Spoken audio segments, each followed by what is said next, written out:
Well, I think it's time I finally talk about this Israel-UAE peace deal thing that Trump unveiled yesterday. Poorly timed, like right after I recorded my video for the day, and then I went all day today. I was very busy and couldn't get to it until late now. So now it seems like I'm very late to the party discussing this, but I had a lot to say about it immediately after the story dropped, because 99% of people are going to get this completely wrong, in my opinion, the analysis part of this story.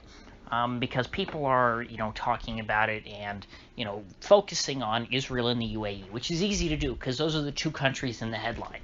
It says Israel, it says UAE, and it talks about how, oh, well, Israel's had some trouble with the UAE and other Sunni countries in the past. Now, they would probably in the story talk about Muslim countries and about how all this is great because it's bringing together Muslims and Jews. And that really is, I mean, just a completely not backwards, but just irrelevant way of looking at this, because this has nothing to do with like Muslim-Jewish relations. This is not a religious sort of coming together, or not a religious sort of come to Jesus, not to bring in a third religion here, but this has nothing to do with uniting Judaism and Islam.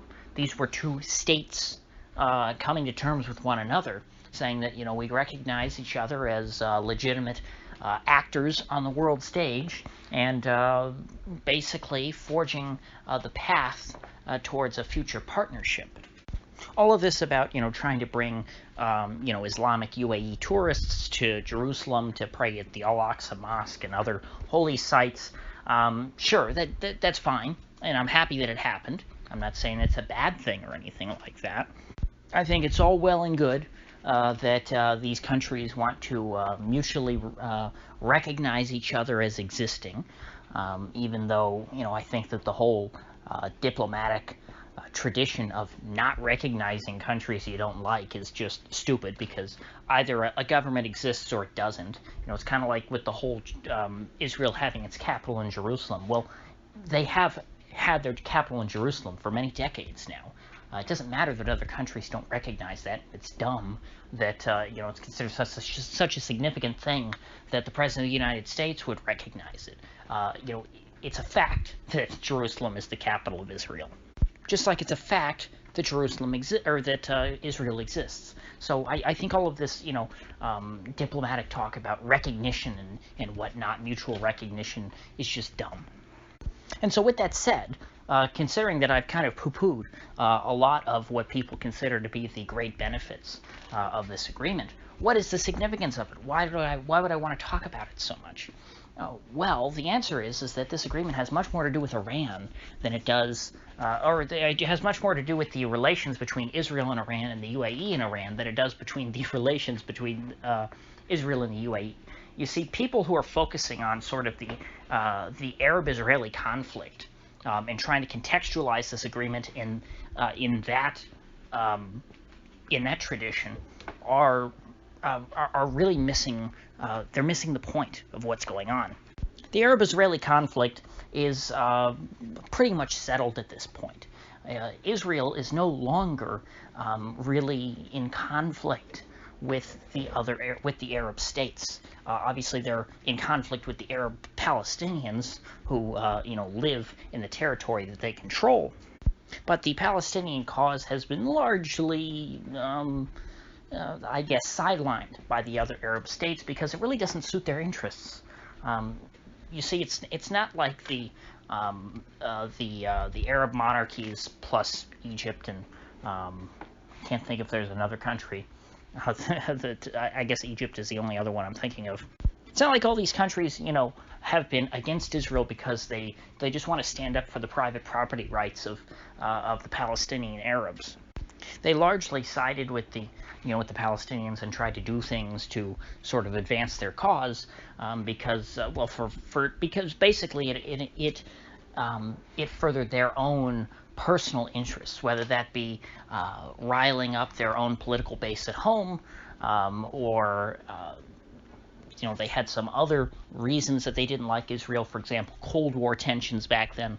Some of the Arab states tried to somewhat align with the Soviet Union, like Egypt, even though Egypt never went communist or anything like that. The Egyptians tried to kind of play both sides of the Cold War, and Israel, of course, was squarely in the Western camp during the Cold War. And so the whole Arab-Israeli conflict was a little more complicated than most people certainly could ever appreciate.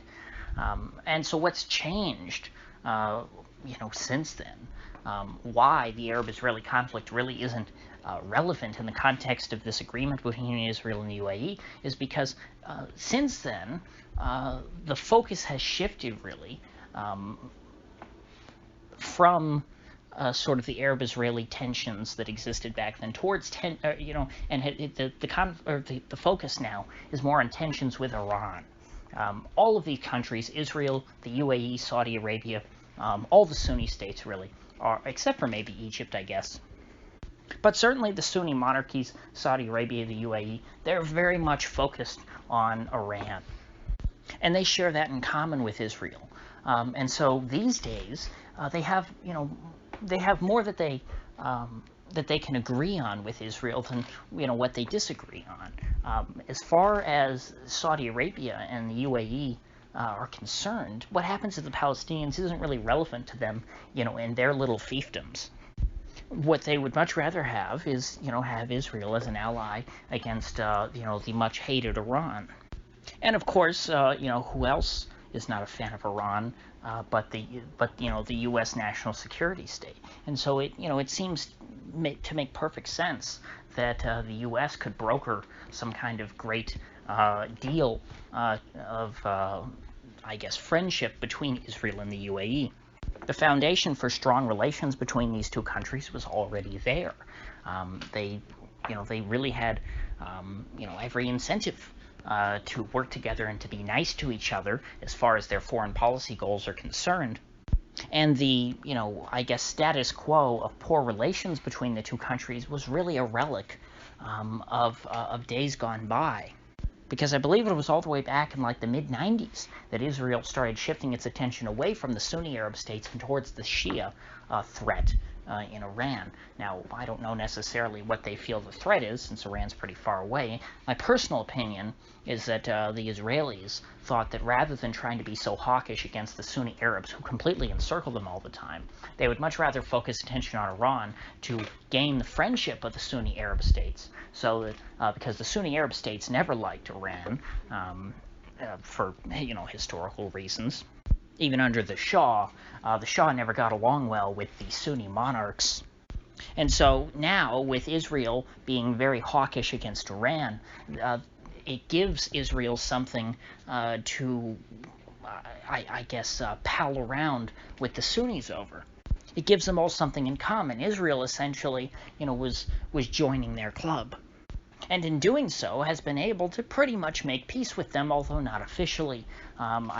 Egypt and Jordan are the two countries that Israel had gotten, mutually recognized so far. But I think still Saudi Arabia and then, of course, the UAE here hadn't really done that. And so the UAE has now done it, and I wouldn't be surprised if it happens with Saudi Arabia too.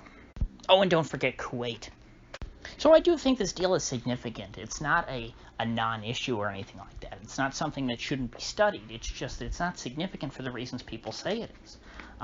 The whole thing about this, Israel and UAE, that whole narrative about them patching up, their differences over the Arab-Israeli conflict, they haven't done any of that. All they've done is agree pretty much that Iran is bad and that they don't like Iran, and that they share that in common. That is the tie which binds them. The Sunni Arab monarchies are not suddenly going to come out and say that, everything that Israel did to the Palestinians is good and just now.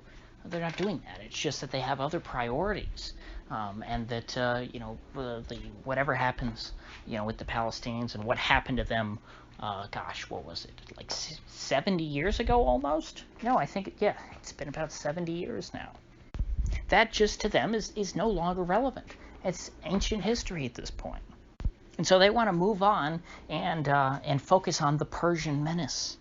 So with that said, if you gain anything of value out of this video, I'd appreciate you clicking that like button and sharing this video. If you haven't already, please do subscribe because I do upload every day and I'd hate to have you miss one. So I'll see you folks back here tomorrow.